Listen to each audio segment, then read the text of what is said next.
I'm going to give you a couple quick solutions to this guy bridging the gap. We've in front of each other, we're in the fighting measure, right from here, and in no time do we really know when they're going to close the distance, and we want to start to train ourselves to be in tune with that, start watching for little things in his preparation. Does his breathing change?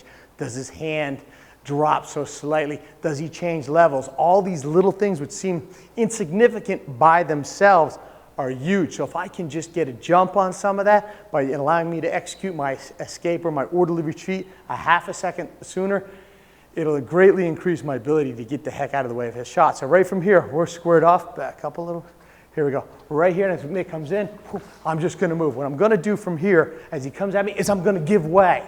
All right? So what I did, how I gave way, is when he was directly coming and attacking me, instead of maintaining distance, I didn't have time to necessarily execute this. And by the way, just because I executed that pendulum step backward doesn't mean he doesn't bridge the gap. So what I chose to do is cut an angle out and away from my opponent. So if this is 12 o'clock in front of me, we have 3, 6, and 9.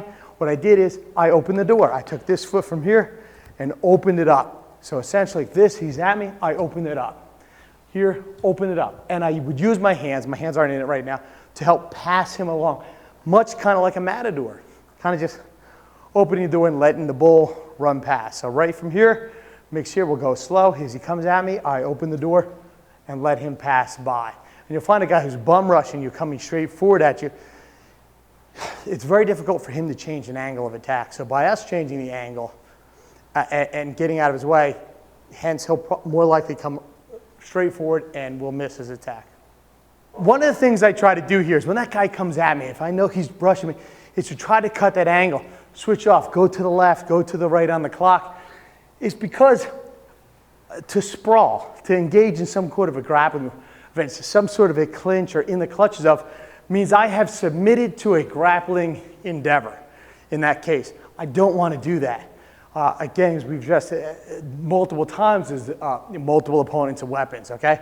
So my first choice is to get out of the way. A sprawl, which is a very good defense, should be the last in our continuum of what to do. First thing to do is to intercept. Since we've removed interception here, is to be what? To be evasive. And so by being evasive, we need to know how to move effectively in all directions at all times, left lead and right lead.